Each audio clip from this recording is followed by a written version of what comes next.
Olá, sejam todos bem-vindos. No vídeo de hoje você vai ver o padre Fábio de Mello e o padre José Augusto aí falando a verdade. Muitos católicos não gostaram. Eles enfrentaram realmente o Vaticano, enfrentaram o Papa Francisco e enfrentaram a liderança da Igreja Católica. Muitos estão dizendo aí que eles correram risco de perderem a batina por terem falado a verdade. Foram aplaudidos pelos evangélicos e, por outro lado, muitos católicos não gostaram da fala desses dois padres aí. Um pregando contra a idolatria, outro pregando contra o pecado descaradamente na Igreja Católica. Então preste atenção nesse vídeo aí e depois dê o seu comentário, dê também a sua opinião e não se esqueça de deixar aquele likezinho. Se você já é inscrito, muito obrigado. Se não se inscreveu, não custa nada nos ajudar. Então preste atenção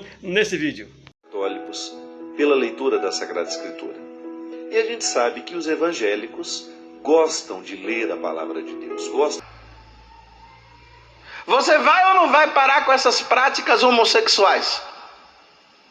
Tenho presenciado em muitos lugares, em muitas comunidades, esse cristianismo sendo nivelado por baixo. Presenciado em muitos lugares, em muitas comunidades, esse cristianismo sendo nivelado por baixo. O cristianismo sendo reduzido a medalhinhas. A teologia sendo substituída por devoções vazias. A devoção mariana sendo excessivamente colocada quando Maria está sendo fora do lugar dela, tomando o lugar do Cristo. Isso não é cristianismo. Nós precisamos retomar a seriedade dessa palavra.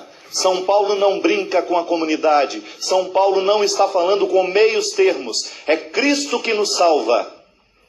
É Cristo que nos salva e é em torno dele que nós precisamos organizar a nossa vida, organizar a nossa comunidade, organizar a nossa experiência pessoal de ser quem somos. Essas pessoas que rezam diante das imagens, acham que elas estão ouvindo?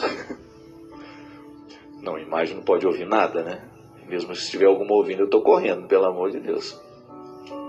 É igual a imagem que chora, a imagem que é isso, a imagem que é aquilo. Eu, com toda sinceridade, eu respeito, mas eu não vou atrás dessas coisas e tenho muito respeito por quem crê. Agora, um dado de fé: imagem não escuta nada. Imagem não pode nada. Porque se pudesse, nós estaríamos no mundo da idolatria.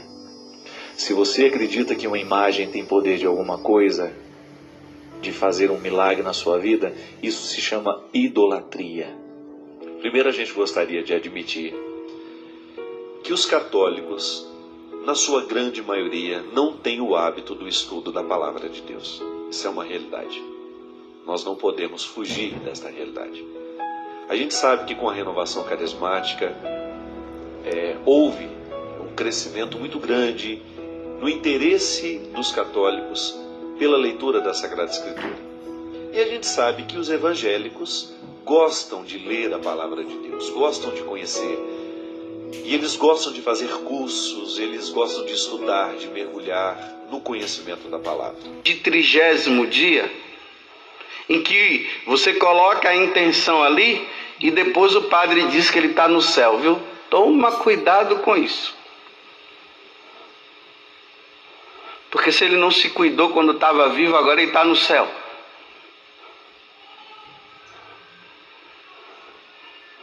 Levou uma vida errada até morrer, agora está no céu. Não se enganem,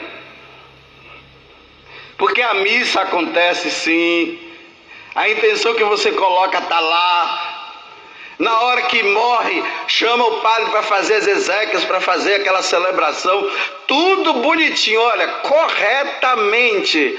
Não tem aquela expressão hoje, politicamente correto? Tudo corretinho. Missa de corpo presente, de 7º dia, de 30º dia. O padre foi lá até e fez a encomendação do corpo, mas o cara morreu numa vida errada.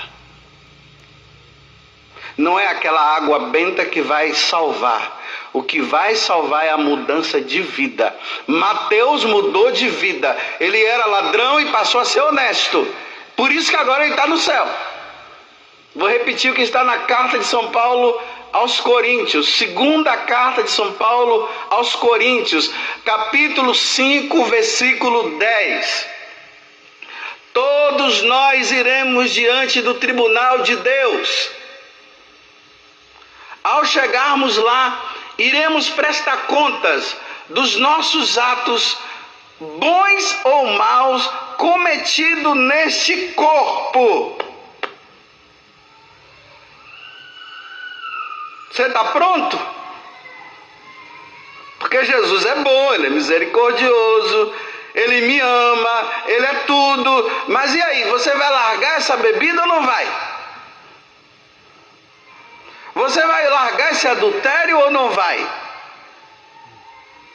Você vai ou não vai parar com essas práticas homossexuais? Você precisa largar esse pecado. O adúltero precisa parar de adulterar. O beberrão precisa parar de beber. O ladrão precisa parar de ser ladrão.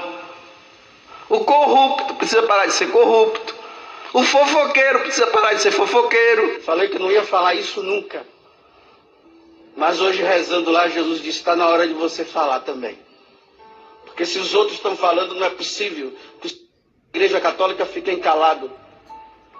A gente fala tanto dos evangélicos, diz isso dos evangélicos, fala aquilo dos evangélicos, mas eles têm coragem de pronunciar. E nós não temos, nos calamos, medrosos, bandos de covardes. Bandos de covardes. Que só querem os benefícios de Deus. Só querem ganhar.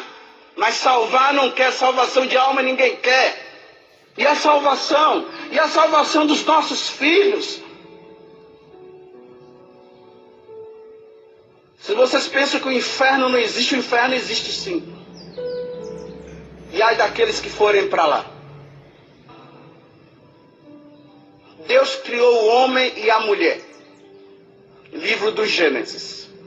E o homem e a mulher deixam a sua família e vai formar a família. Como é que dois homens ou duas mulheres vão formar uma família? Vai nascer como? De um útero de plástico? É um útero de plástico? Todo mundo caladinho, todo mundo aí como se tudo estivesse bem, está tudo ótimo. Não está ótimo, não. Não. Se souberem que eu desapareci, foi porque eu falei tudo isso aqui. Mas eu prefiro morrer com a verdade do que viver na mentira e depois ir para o inferno.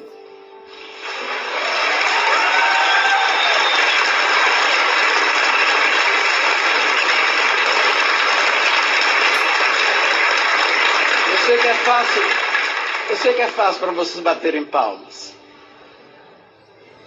E depois se esconderem. E depois não se pronunciarem e não se dizerem com medo. Mas é fácil bater palmas. É bom quando tem alguém que fala, né?